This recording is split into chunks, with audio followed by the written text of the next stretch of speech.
Are you ready to learn about songwriting from one of the masters of songwriting? Mr. Larry Gatlin, everybody. All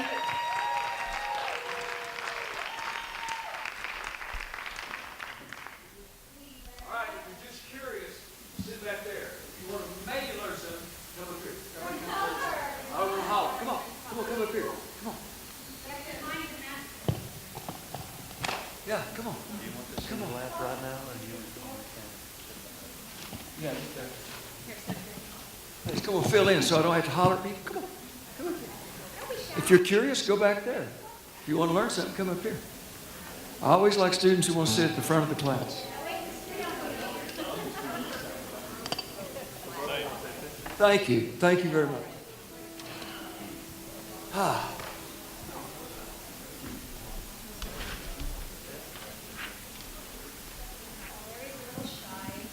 Oh yeah, always shy. And the baby's not going to scare me. It's okay if he or she cries. I have a brand new grandson, Cash Caldwell Gatlin. Is that cool? Wonder who they named him after. All right, hi, I'm Larry, and I'm an alcoholic. Oh, wrong meeting. Well, maybe not. I saw you when you came in, sir. So y'all want to be songwriters? Do you? Well, you are songwriters. You're just not song craftsmen. Because there's only one of those in here, and it's me. Actually, there are 2 or 3 more. Jimmy, Sonia, Ben, Becky. No one is born a song craftsman. No one is born a doctor. No one is born a race car driver. Nobody's born a baseball. It is a process. You do it. You learn how to do it. So, and there might be some others. I might have been overstating the fact a little bit. If you want to write, you can take some notes if you want to. There won't, do that. But I promise you, I'm not going to burden you down. If you want to write, put that down. I want to write. Raise your right hand. So I promise, I will read. I will read. If you want to write, read. Okay? I think Chris Christopherson's the greatest song craftsman since the greatest wordsmith since William Shakespeare. Chris Christopherson wrote, "Well, I woke up Sunday morning with no way to hold my head that didn't hurt. The beer I had for breakfast wasn't bad, so I had one more for dessert. Stumbled through my closet for my clothes. Stumbled through my closet for my clothes. And found my cleanest dirty shirt.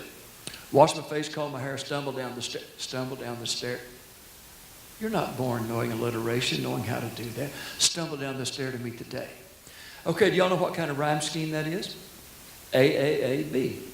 Anybody ever heard of that? A, the first line rhymes with the second line. The second line rhymes with the third line. The fourth line doesn't rhyme with it at all. It's A-A-A-B. Woke up Sunday morning with no way to hold my head that didn't hurt. The beer I had for breakfast wasn't bad. So I had, internal rhyme, one more for dessert. Stumbled through my closet for my clothes and found my cleanest dirty shirt. Washed my face, combed my hair, stumbled down the stair to meet the day. A-A-A-B. Right? Y'all get that? All right, the next line, the next one. I'd smoked my mind the night before with cigarettes and songs that I'd been singing. Pick it. So I lit my first, watched a small boy cussing at a can that he was kicking. Somewhere far away, I caught the Sunday smell of someone frying chicken. And it took me back to something I'd learned somehow, somewhere along the way. So, A-A-A-B. Right? The next verse. A-A-A-B. He didn't learn that. He wasn't born knowing that. No. If he hadn't read Robert Louis Stevenson, "Under the wide and starry sky, dig my grave and let me lie. Glad did I live and glad will I die, and I lay me down with a will." A-A-A-B. Right? "These be the words you grave for me. Here he lies where he longed to be. Home is the sailor, home from the sea, and the hunter, home from the hill." If Chris Christopherson hadn't read Requiem 15 by Robert Louis Stevenson, he never would have written, "Well, I woke up Sunday morning with no way." So, okay, if you want to write, read. I asked a kid one time, "You want to be a songwriter?" He said, "Yeah." I said, "What do you like to read?" He said, "I don't like to read much." I said, "Really? You want to be a songwriter? You don't like to read? That's like telling me you want to be a fireman, but you don't want anybody to wake you up at night. You don't want to slide down the pole. You don't want to ride fast. You're afraid of water. You don't like fire. You don't want to be a fireman. You want to be something else. You know, a writer, if you want to write, read. Larry, I promise, I want to write, I will read. William Faulkner said, read everything. Read bad writing so you'll know what it looks like. Okay? He was pretty good. How many of you haven't graduated from high school? Don't tell me if it embarrasses you. William Faulkner never got past the 11th grade. He's one of the greatest wordsmiths in the history of the English language. So it's okay. Just be willing to learn a little bit. If you want to write, read. Good. If you want to write, think. Okay? You know, people say, well, I don't know what I think about that. If you want to write, sit somewhere for 5 minutes a day. Close all the world and just sit there and see what goes through your mind. I mentioned alcoholic while ago. I'm a recovering alcoholic and drunk. I went to treatment, and Dr. Joe Persh said, Larry, your problem is not drugs. He was from Yugoslavia. Your problem is not drugs and alcohol. Your problem is Larry. You're a horse's rear. So he asked me what I thought about certain stuff. He says, you can tell me what you think, and we can argue about it until day after tomorrow. You tell me what you feel, I cannot argue with you. Feelings are facts. So, between those two, sit down and just think a little. Just kind of let your mind go, and all of a sudden, you can't help but think about things. Okay? Sit there and think. Because those thoughts, see, I don't have an internal dialogue. My internal dialogue is external. I talk to myself. I talk out loud. So what you think about, jot it down, okay? What you're feeling, a lot of people are afraid, well, I get my feelings hurt, okay? Or I feel this way about this, but I wish I didn't feel that. No, those are the things from which you get the ideas. So if you want to write, read. If you want to write, think. If you want to write, feel. Okay? It's all right. It's okay. Well, I wish I didn't feel that way. No. Now, you may feel differently about it tomorrow, but it's okay what you're feeling right. Feelings are facts. Okay? If you want to write, listen. Okay? Listen to your fellow man. People say some really wonderful things. People who are not songwriters, they'll come out with little gems of wisdom. You know, listen to other people. Be a good listener. What they say. You know, what you hear on TV. What you hear if you're in a school bus or if you're in an airplane. I should say, if you want to write, steal. Yeah. Borrow. You know, you might hear constant. Pay attention. Listen to good music. Listen to writers. Go listen to Chris Christopherson. I had the very great pleasure and honor of giving Chris the Texas Medal of the Arts Award. And I said, the only thing that's embarrassing to me is that I got this award before Chris did. That is ridiculous. All us scribblers try hard to write like the bard. Who's the bard? William Shakespeare. All we scribblers try hard to write like the bard. None can. We all wish that we could. But whenever old Will took to parchment and quill, words never had it so good. Until Chris Christopherson. That's what I believe.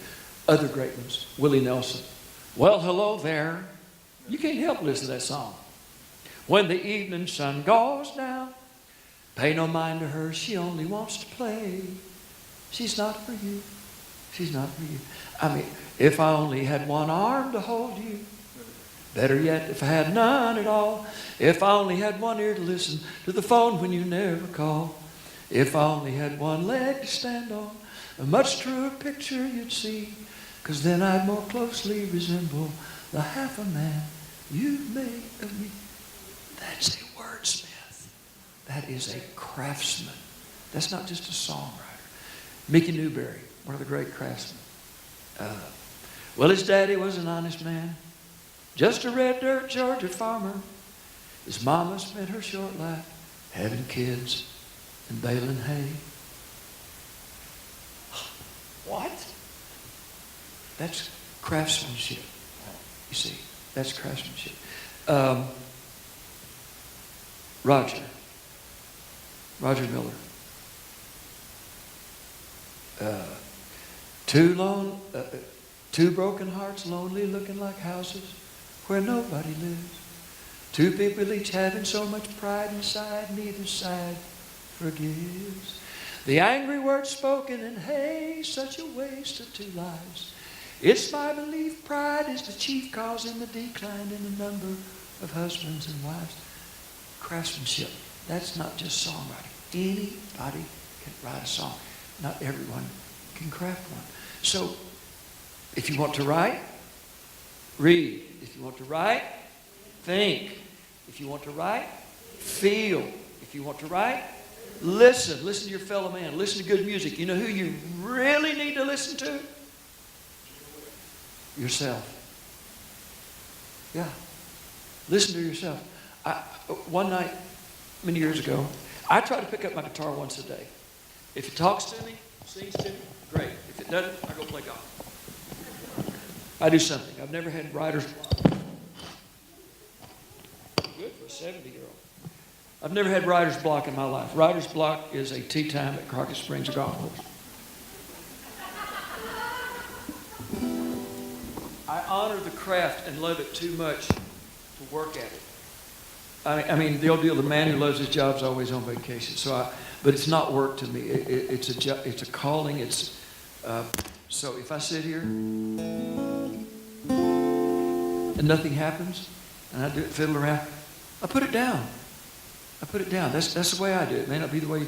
I was sitting one night in my little den downstairs, and I'm no great shakes as a guitar player. I tell people I play guitar well enough to write a few songs to make enough money to hire a real guitar player, Steve Smith. But I was sitting there and I went.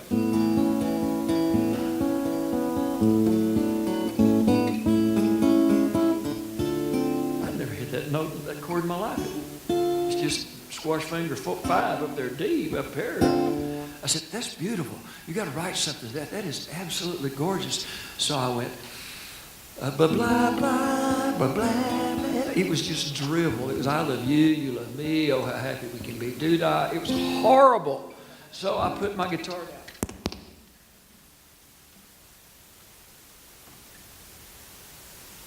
I put the guitar down, and I walked upstairs. I walked upstairs, walked across the kitchen, go get rid of my beautiful white hand. And while I was walking across the floor, I said, what am I doing now? That is beautiful. Now that I'm having one, what am I going to do? What will I do? What will I do now? What will I do? And I across the kitchen, and I was staring. What am I going to do now? What will I do? I said, what will I do now? What will we do now? You tell me. The hourglass is all out of sight.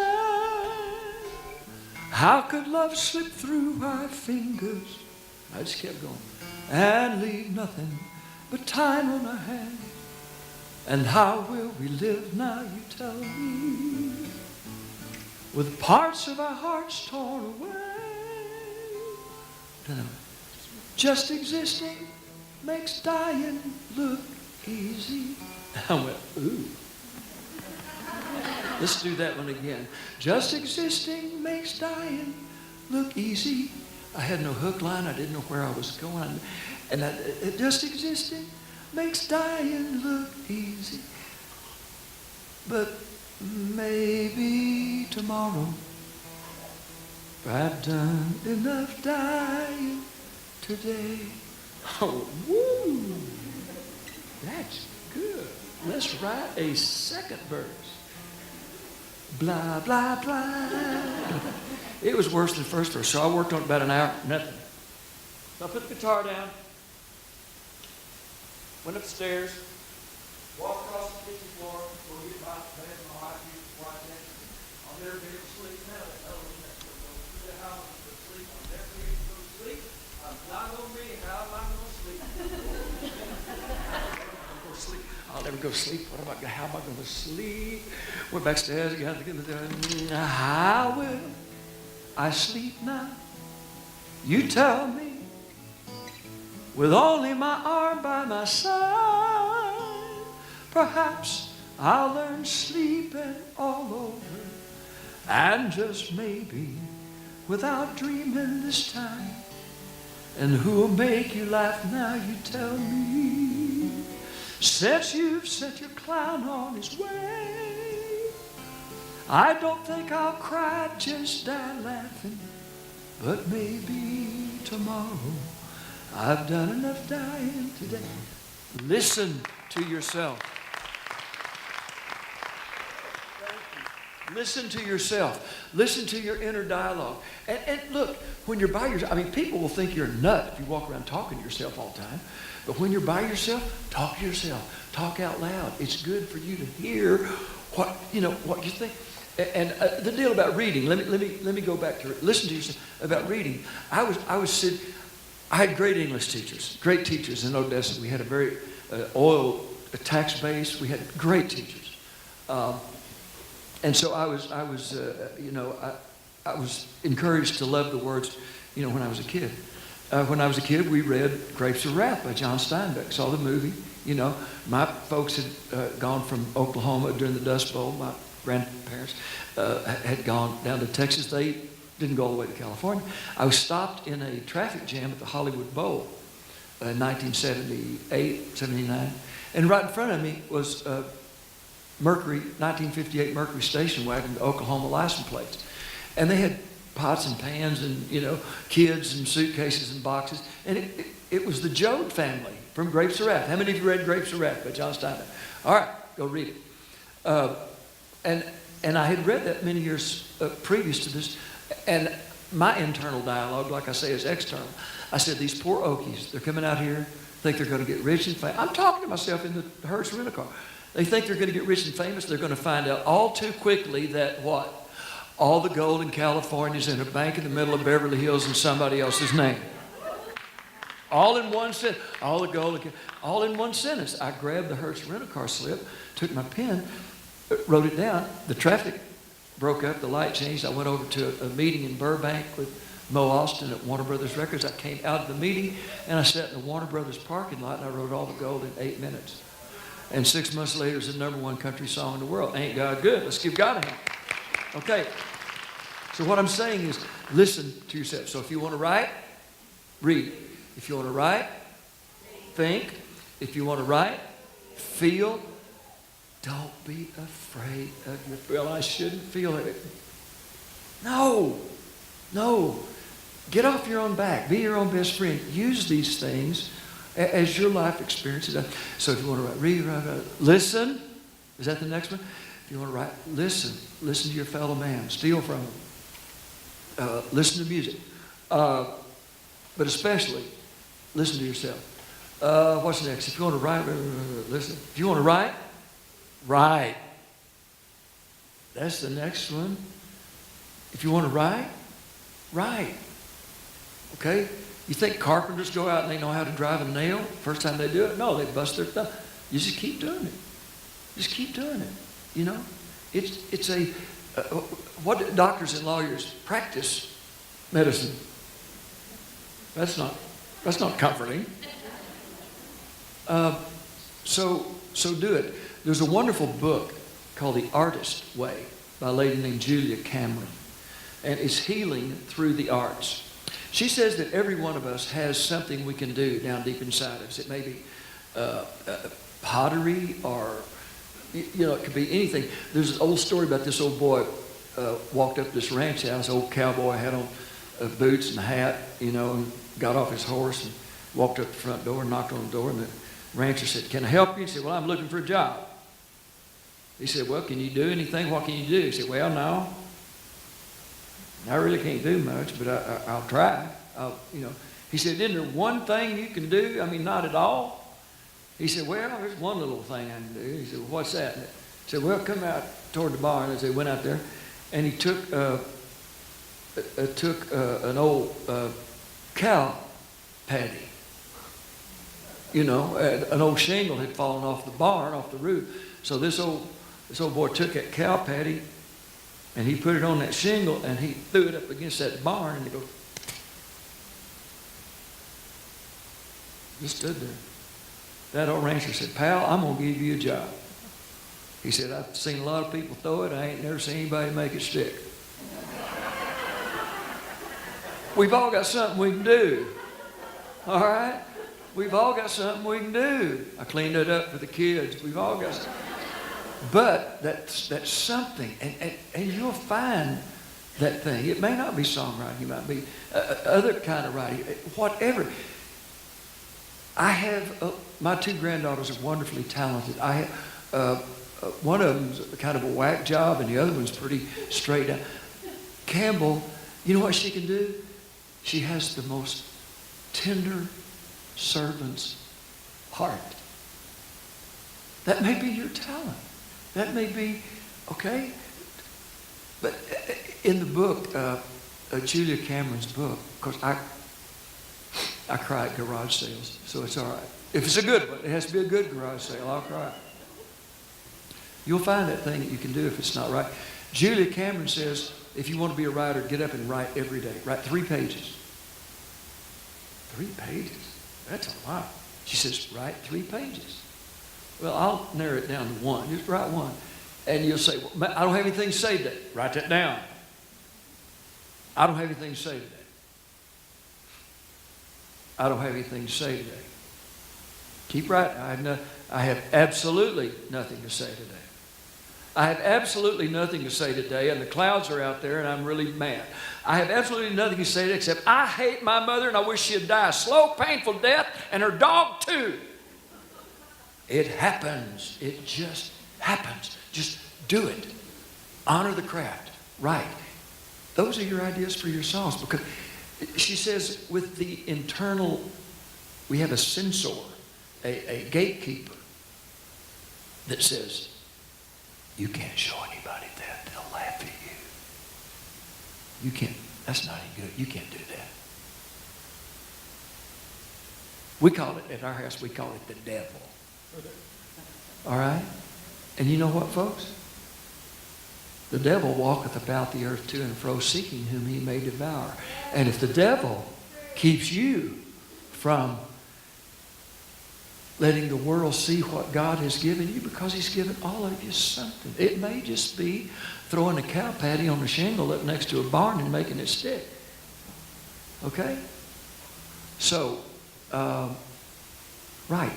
Maybe get that book or look at it online. I've told you what the deal is. Just do it. Do it. If you want to write, you have to write. So if you want to write, read. If you want to write, think. If you want to write, feel. Don't be afraid of your feelings. If you want to write, listen. Who do you listen to? Whom do you listen? I'll start saying, who do you listen to? Never end a sentence with a preposition, right?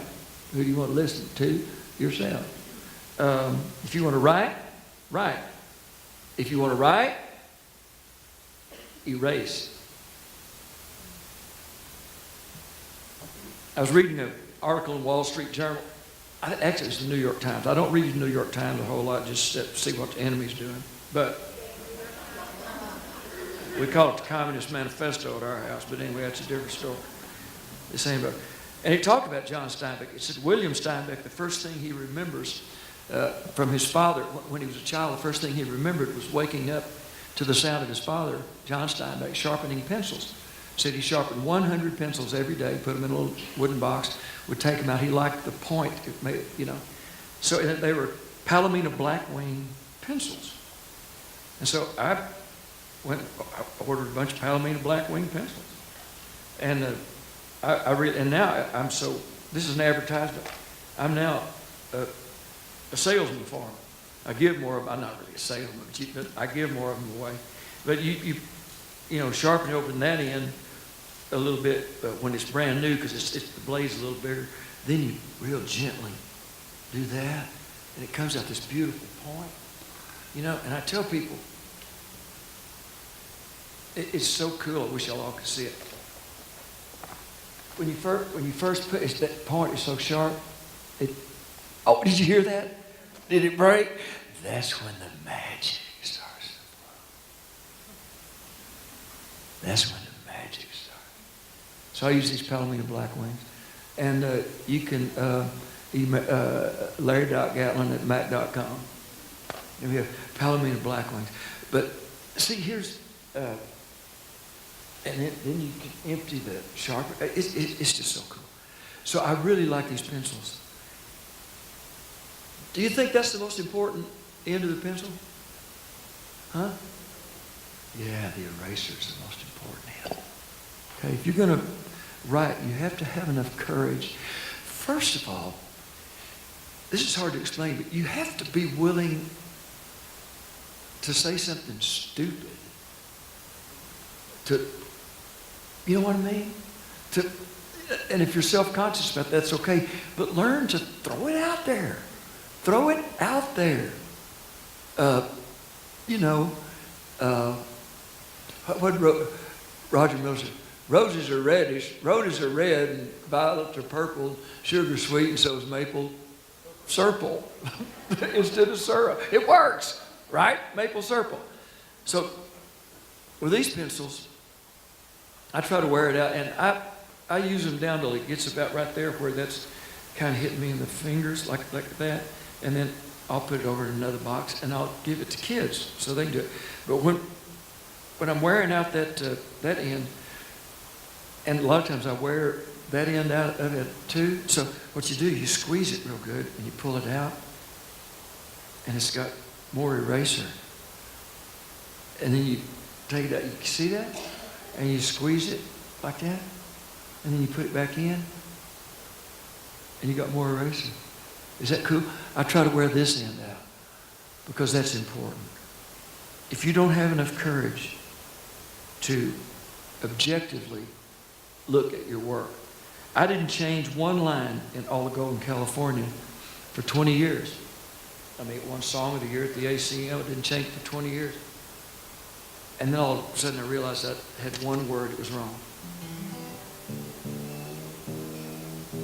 I wrote, all the gold in California is in a bank of Beverly Hills. Such a dream coming, and again, trying to be a hero, winding up zero, can scar a man forever, right down to your soul. No! Can scar a man forever, right down to his soul. I changed, and man, I was a better songwriter 20 years after I wrote All Gold than I was the day I wrote. And I finally caught it one day. So our man forever, right down to, because I'm talking about a third person, can scar a man forever, right down to yours. Oh, I hate that. But I had to go back and change it. So always be willing to edit and to erase and to start over.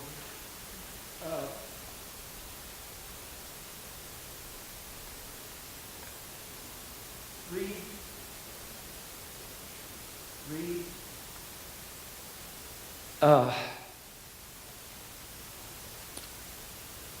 They're my prayers, the songs I get up, and I don't write every day, but I'll go, like I say, I'll go in there and sit down. And I wrote one, it's not even a song. Few will hear, fewer will care, still fewer will understand. So I asked God, why am I doing this? He answered, because you can. Okay? It's healing, you know. And you never know who's going to hear it. I don't write for the money. It's made me a really good living. Songs that will never ever be hits.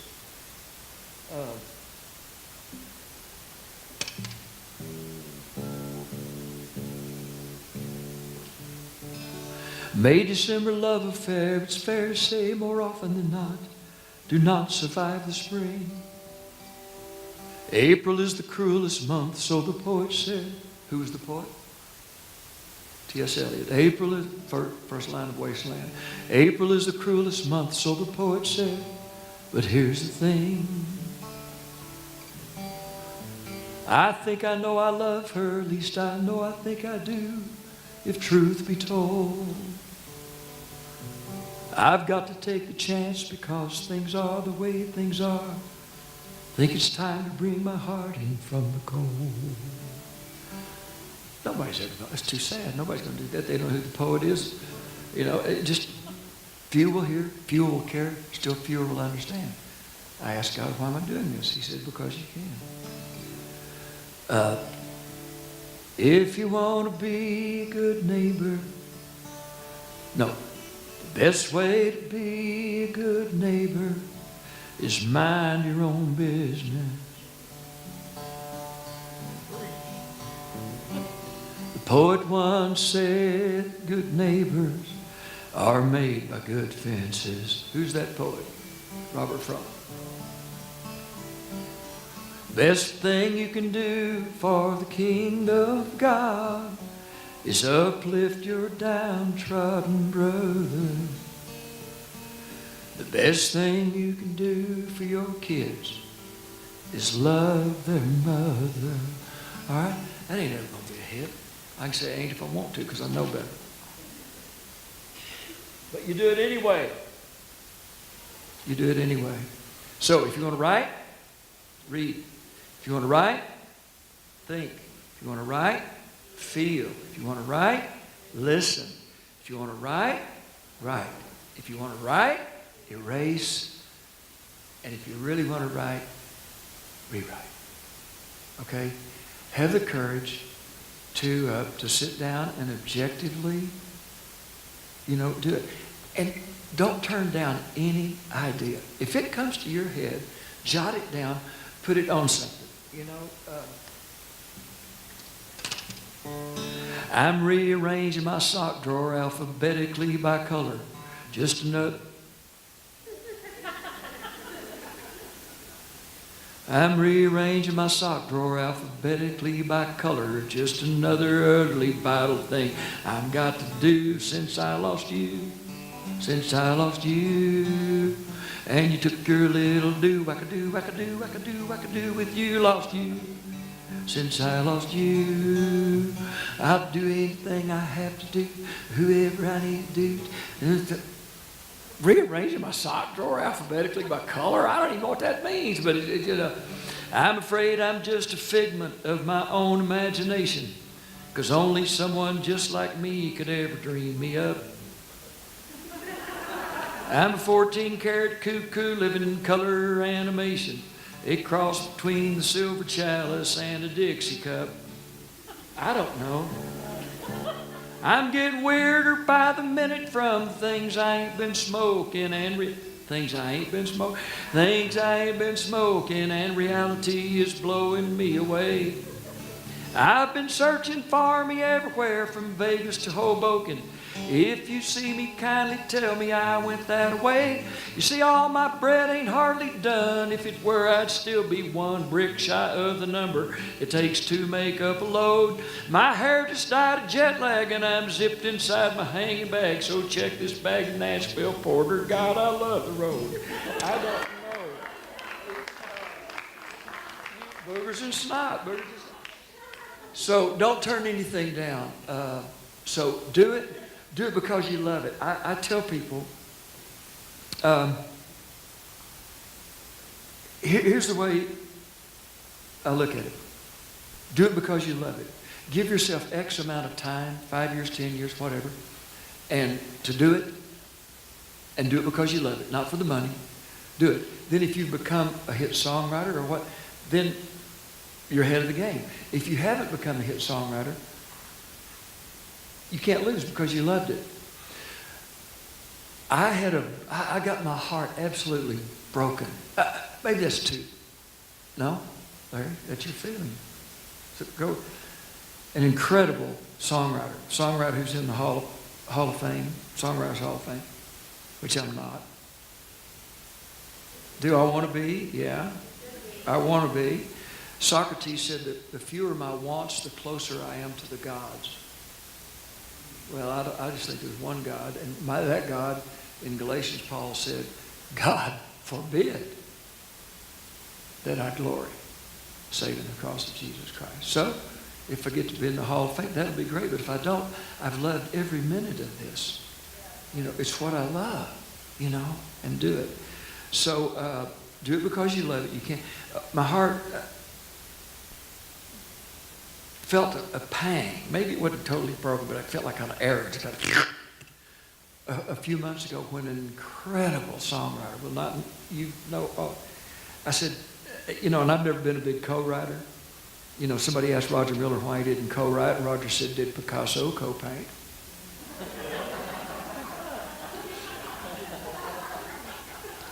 So I've done it a few times, but I'm not crazy about it. But this guy has written so many songs. But I said, hey man, why don't we get together and write a song? He was on the Opry class. He said, man, I've retired. I don't write anymore. And I just looked at him and said, well, where do you go to turn in your heart?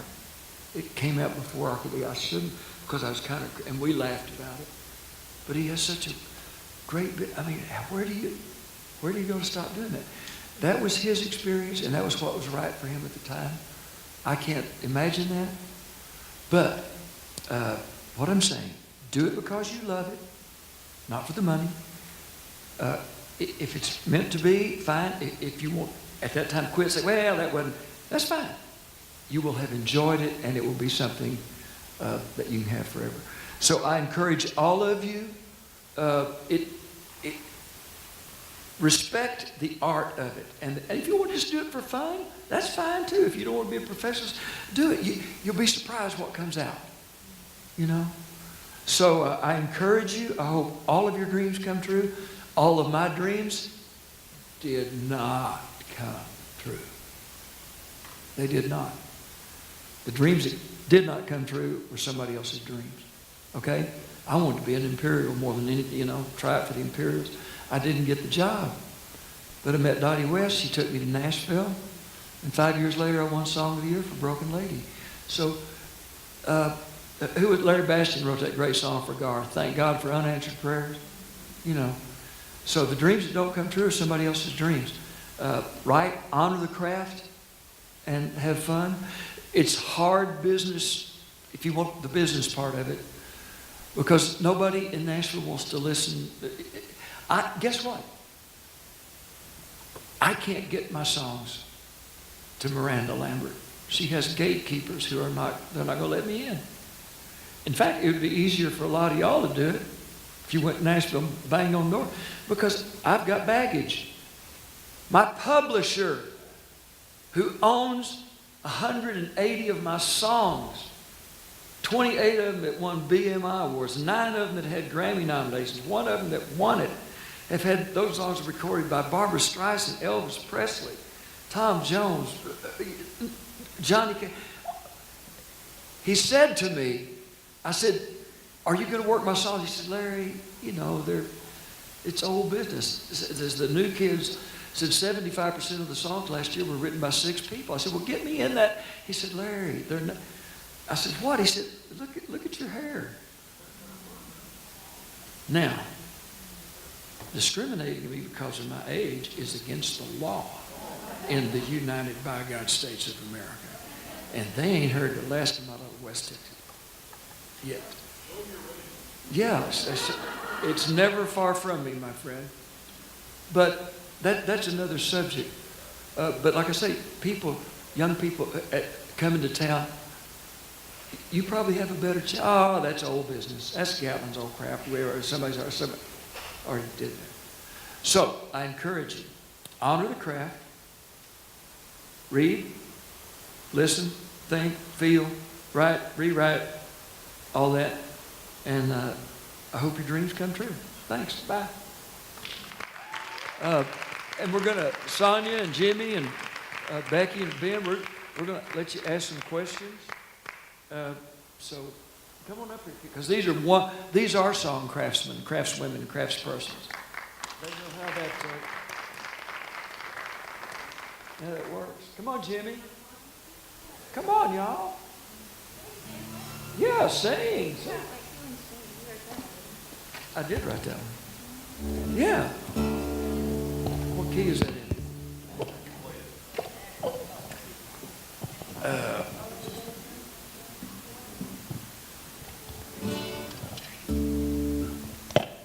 That is some wisdom right there, y'all. How do you? That's good.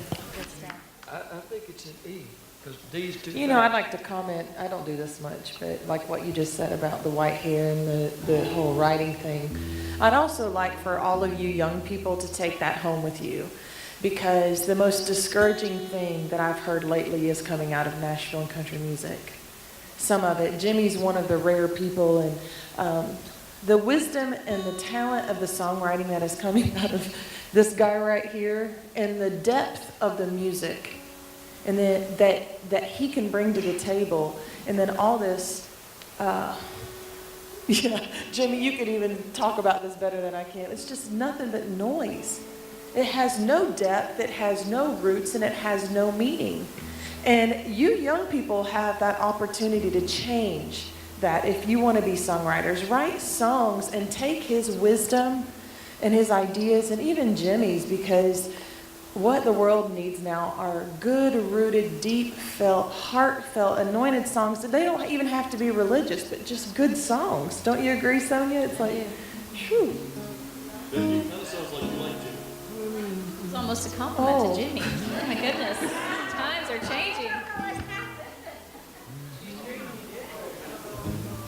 Well, now that he's announced his calling to preach, It's been your sermon this morning, I guess. Well, you know, it's true. Some of it is drivel. Some of it is just drivel. And guess what? Back in my day, whatever that means, there was drivel out there too. It's not that it's a new phenomenon. But I do encourage, golly, we had, does your chewing gum lose its flavor? Anyway. How's this song go? Where's your brother? where is Rudy and Steve! Steve? Are you back there? Yeah, why We don't need them. not? We don't need, why do I need, no, don't go We get don't them. need them. We I got do. Larry and the Isaacs. Why did I make that? There's a healing. No, it's not. It's in G. It's in A. Okay.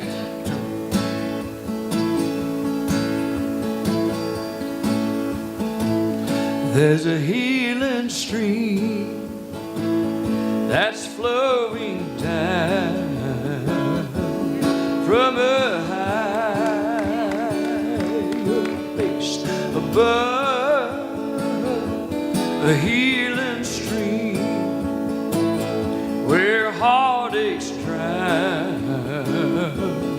It's the healing stream of love. So if your heart been broken too, okay, that's the wrong key. That's the wrong key, and I played the wrong chord. I thought I was singing terrible. So who wrote this song? Well, you kind of were. But What was I singing? Good, I thought that was you.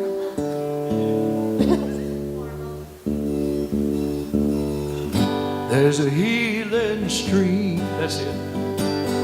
That's flowing down from a higher place above, a healing stream where heartaches drown.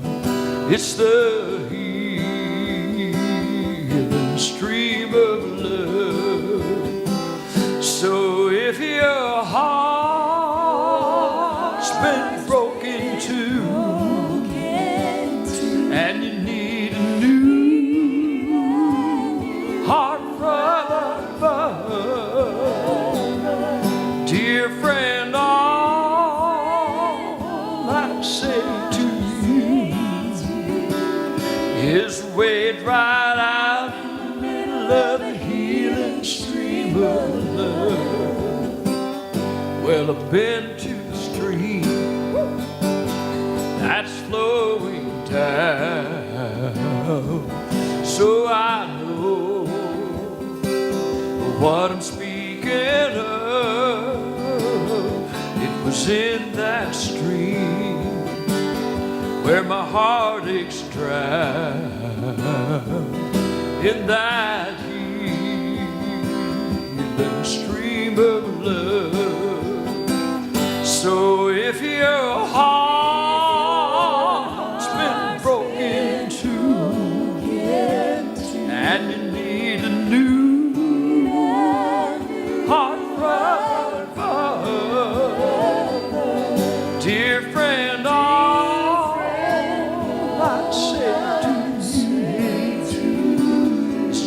wade right out in the middle of the healing stream of love. Dear friend, all I say to you is just wade right out in the middle of the healing stream of love.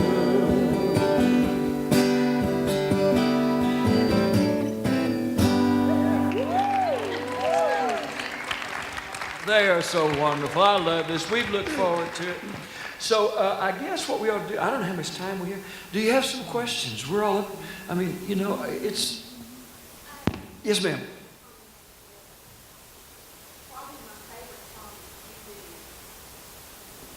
My favorite song that you do is I've Done Enough Time. And I've loved it from when I was a kid, when you first came out with it. Thank you. But It's my favorite. I've heard you say it. But I probably would say, if I could have a dream come true, we can't get no better than to have Elvis and Gene Watson record your songs. You know, That's pretty good deal, pretty good compliment. and I'd like to say that I've heard Elvis sing Help Me a million times, because I'm a huge Elvis fan. But that song is a great song. And you have a great songwriter, a great singer, and it's magic to help me in my life. God has helped me. And I'm just thrilled that I got to see you up close today. This is an honor for me.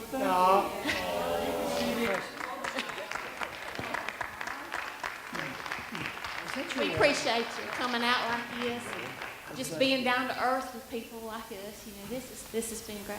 Thank you. I'm a simple man. I believe, see, a seal balancing a ball on its nose can be a blessing. Really? Yeah.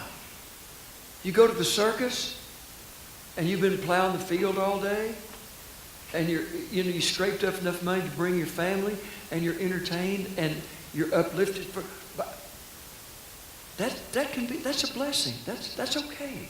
So in whatever walk of life you find yourself, you may not be a singer or a preacher, and people, what do I have to contribute? Yes, you do. Yes, you do. And to think you don't, you're telling God He's wrong. You're telling God He's wrong. Well, that's not a good start of your day. Okay? Thank you. I had a lady one night tell me that they played that song, played Help Me at her 2-month-old daughter's funeral, and it helped her get through it. So, thank you, God. The bad songs I write by myself. The really good ones, I just copy them down. They come through that Blackwing 602 when I put the point off. So, you're very sweet. Thank you. Yes, ma'am? Somebody? Anybody else have a question? Oh, it was just a hallelujah. Okay. How did you and Jimmy name your son Gatlin? She wants to know how Jimmy and I named our son Gatlin. This is not a good songwriting question at all, but we'll answer it anyway. When I was about 8 months pregnant with our little Gatlin, we were at the Grand Ole Opry with the Gatlin brothers that night. And Larry was just joking around, and like he does, he said, "You gonna name that baby after me?" And I said, "Larry Yuri." "No, Gatlin. Gatlin's kind of Gatlin Yuri." "Ooh, I like that." And I text Jimmy, and we hadn't been able to agree on any names at all for him. And I said, "I think I found a name that you're going to like." He said, "What is it?" And I said, "Gatlin." And he texted me back. He goes, "I actually like that." And then he started calling him Gatlin. So Gatlin Solomon. So, but we changed the I to a Y because we all have Y's in our name. So it's Gatlin with a Y. But he's named after you guys. That's sweet. What a He's a great cute story. little poop, too. He is cute. Cute little. I like your Boogers and Snot song. But see, that's a good example. You got to sing Boogers and Snot. He sings this to his grandkids. But it's just like what he's talking about no song is wasted, no thought or feeling is wasted. Listen to this one. My granddaughter, my granddaughter, Parker, had a cold, and I was left to babysit with her. And it was Christmas Eve. It was 23rd of December. And the next night I was supposed to sing at the church in Austin for the kids, little deal. So I was trying to write a little song for them, and it just wasn't happening. And my daughter said, "Dad, Mom and I are going to Walmart for about 20 minutes. We'll be back." You can't find a parking place during Christmas at Walmart for 20 minutes. And babies know when their mamas leave. They have radars. The door shut. So the only thing that would soothe her, I was in the middle of trying to write this little Christmas song. So I brought her in, and I put her right here and held the guitar up here. And I had to, she had a cold and her nose was running. I had to get that blue thing, you know, that blue booger bulb thing. And so my Christmas song then turned into, well, boogers and snot is what I got. I got 'em in my pretty little nose. And she just points to her nose and she kissed her. I'm a stinky poo. She goes, I'm a kinky poo. But I sure am cute, and that's just the way it goes. Now, that's not the Christmas part. The Christmas part, well, down came love from heaven above, neath the Bethlehem star. Teach the little children only love, 'cause love is what they are. Everybody now, boogers and snot is what I got. I got 'em in my pretty little nose. I'm a stinky poo, but I sure am cute. Yeah, that's just the way it goes. Go on. I knew you would appreciate that song. A valid question. You had written a score. You actually had written a score to a play, a show that was featured last year in Texas. Mm-hmm. How did that come about? How did you get the idea to write an entire screenplay for a show that you produced and wrote all the songs for? In Texas, there's where Mule Creek meets the Pease River. All Texans know this story, and a lot of people know it because of a new book, Empire of the Summer Moon. Do you remember they'll show The Searchers? Anybody remember that movie? John Wayne goes off and captures, gets the little white girl who's been captured by the Indians. It's a true story. Her name was Cynthia Ann Parker. So we were down where Mule Creek meets the Pease River, and that is the place where the Comanches had come down to Fort Parker and raided the fort, killed a bunch of people, and took away a little 8-year-old girl. And she lived with them for 30 years. Well, then the Texas Rangers recaptured her in a big battle at Mule Creek, took her back to her white family, the Parker family, and she didn't know them. She didn't want to be back. They had to tie her in a rocking chair to keep her from running off. She had 2 sons, Peta and Quanah, and a little girl, Prairie Flower. And she died literally 9 years later, tied in the rocking chair with a broken heart. She had become a Comanche. So a friend of mine, Red Stegall, a cowboy poet laureate of Texas, great songwriter. Here we go again. Red wrote that. And Lone Star Beard, Bob Wills, great storyteller. He told me that story on the way back. He was taking Josh and me back to the Dallas airport. That's when Janice and I lived in Nashville the first time. Josh was 11, and he's 42 now. And he told us all the story. And I got in the plane that day on the way back home, and I realized what the story was about. It's about whose land is it? Whose God is it? What color is it? It's the same thing that we're doing now, and I wanted to figure out a way to do it. So I start, instead of yay, ha, ha, ha, hey, you know, I went, yeah, hey, yeah, hey, yeah. What color is God anyway? Do you think he looks like you? Is he black, white, red, yellow? I wonder, does God ever get blue? That's cute. What does God look like anyway? Is he short or is he tall? What color's God anyway? Anyway, does it matter after all? Does God only belong to the few with skin snow white and eyes sky blue? Does God live in a big house or out where the river runs? God, do you belong to me or only to the people with the guns? Yeah, yeah, yeah. And when you hear David Phelps hit that high C, woo! It's magnificent. I auditioned people, tried to get people. I auditioned people of color. I auditioned Native Americans trying to find it. Nobody could sing the part. And finally, my New York director said, just get the best singers you can find, and it'll be all right. I said, the best singer I know is David Phelps. Best male. Called him. He was ready for kind of a change in his life. I called Bill first to get permission. I wasn't going to go try to hire a guy. Well, I mean, I would have if I had to, but it was, and he played both parts, Peta Nakona and Quanah. Go look up Quanah Parker. It's an incredible story. And believe it or not, I talked to the kids here, the Isaacs, about doing that. I didn't have any money. They were on the road. They had to do things. But I think I have found a way for us to do this, that we can do it together. I called, what's his name? Gatlin. Bill Gates. Yeah. I called Bill last week and told him a little deal. I said, who are the best singers you know? He said, my guys. I said, yeah. Yeah, all the Gatlin band, the vocal band, the Isaac, all the people on the deal. So I'm thinking about trying to figure out a way to make a little movie out of it, and so that we could go do it in a couple of weeks instead of having to rehearse for 2 weeks, then do a year long. Get the best singers I know, these people, and the gospel singers. So it's not through. We're not through with it. And again, we have a soundtrack of it. LarryGatlin@mac.com. LarryGatlin@mac.com. I want y'all to hear this. I mean, it's a pretty cool deal. So, How different is it writing for something like that than just writing like a country song? well, it's just, I tell people all the words in the dictionary are just 13 notes, and one of them's repeated. It's storytelling. It's just storytelling. I knew the story from Red, from what he told me, and from I went up to Oklahoma and had the Comanches tell me their story and bless what I was talking. There are 38 things in our musical that actually happened. Some of it I had to fill in the blanks. Dr. William Hagan told me.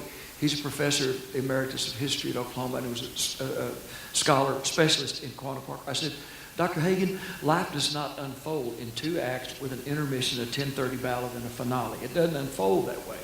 I said, do I have your blessing? He said, to make up some crap? I said, yes, sir. He said, of course you do. You're an entertainer.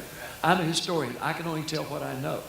So do it in such an entertaining way that people will want to come read my book and find out the other things. So, yeah, I had to fill in the blanks a little bit. But I see stories, you know, when I start off. So I took the characters that I knew would be in it, and I wrote songs that I thought they would sing in that particular deal, then just kind of wove it together with a little storytelling. And I'm very grateful for it. And Lord Fletcher of Saltoun, 18th century philosopher, he said, were I able to write the ballads of a nation, I need not write its laws. Music is important. You know, Shakespeare said, if music be the language of love, play on. Music to soothe the savage beast. Music is important, and it touches people when nothing else will. We have a world where there are people across the water whose skin's a little different color than mine, and they're crucifying children and burning people and drowning people in cages because their religion. Guess what? A lot of good old hard-shell Baptists and Pentecostals and Presbyterians came from the east coast of America, and they had a little thing called a Gatlin gun. And they mowed them down because their skin was a little darker and they wouldn't accept their religion. This is not a new phenomenon, folks. So, if my little musical could help somebody say, wonder if we're doing this wrong. You know, what color's God anyway? Do you think he looks like you? Now, you know, Richard Pryor had a little different take on it. He said, I think Jesus was a black dude. Somebody said, yeah. He said, you walk around the hills of Judea 33 years without no hat, see what color you are. Now, that's a humorous take on it a little bit. I don't know. I know that Europeans and Mediterraneans were a lot darker in the Middle East than they are now. We know. We've seen that. So do you think God's white? I don't know. And guess what? I wrote a song.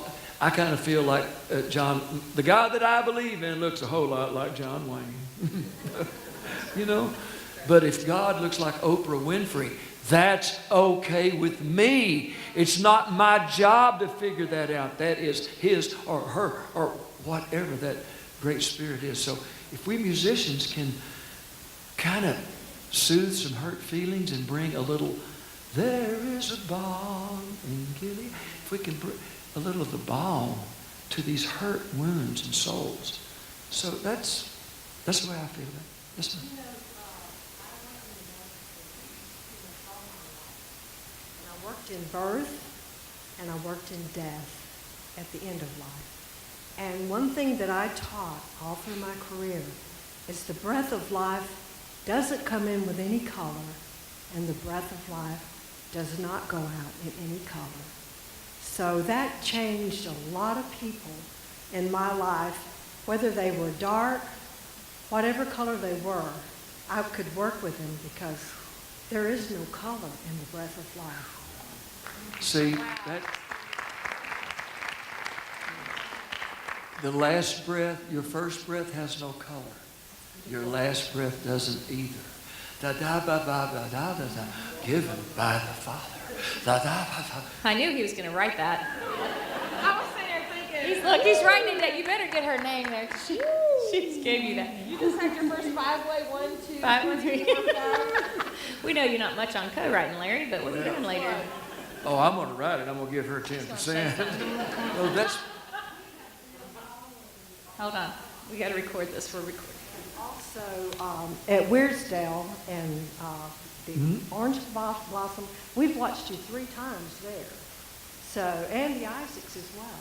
So, and my husband was so gracious to bring me to Franklin, North Carolina to hear all of you again. This has been so special. Great. Hi, Buck. That is beautiful. Comment. I saw you many, many years ago. I'm in my 70s too, but to see where God has brought you from then to now and how he has used you, I mean, you've just grown, and the blessing that you are with your witness, your Christian witness, is truly amazing, and it just has blessed so many people. Thank you for that. Thank and where you. he brought you from. Thank you. God bless. No, I'm not, to sit and try to think about doing things differently. No, that's his plan. You know, we all go through that. So we've all got a story to tell. So. All right. One last question. Brother Jim, we're recording, so that's why I'm trying to get with the mic here. Listening to you has been very interesting, and I was thinking, we were back over in the Vietnam area in, 13? And I hadn't been over there since 64, 65.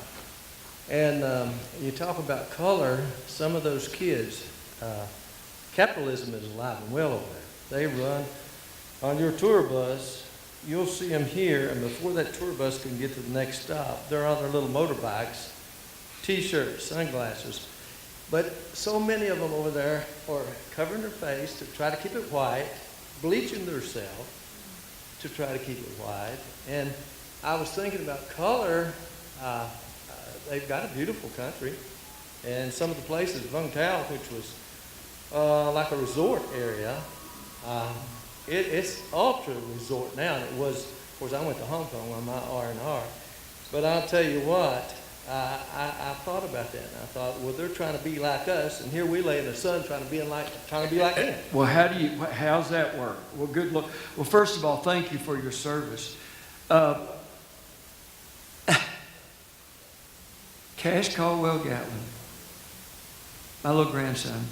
I've never seen one like him. I mean, everybody knows that they're special.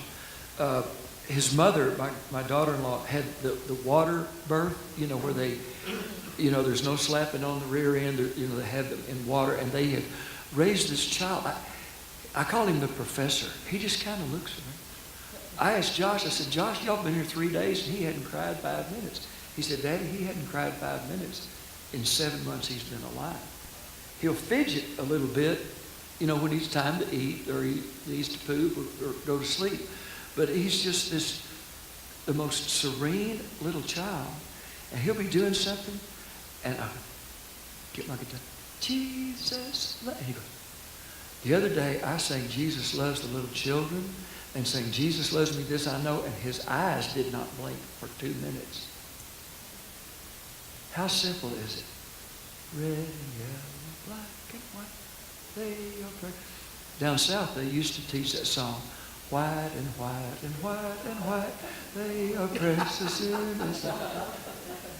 And guess what? In some parts of New York, they used to sing white and white and white. In all corners of our country, there are people who think if you're a different color than they are that you're less than.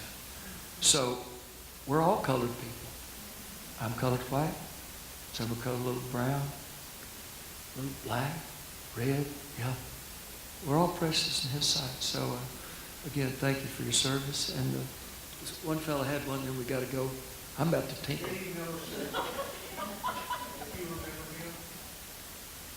J.D. Miller said to tell you hi, and he said, let me tell you another thing or two in a minute. Appreciate it. Thank you all. Go out, have fun, do it because you love it. Come to hear the Isaacs and the Gatlin brothers tonight. Well, listen, you guys, Larry didn't have to do this today. He's famous, y'all. He's busy. He did this for us today. Isn't that so kind of him? This wisdom up here, this wisdom. He's a great guy. Go right. Right well. And Bye-bye. my hubby.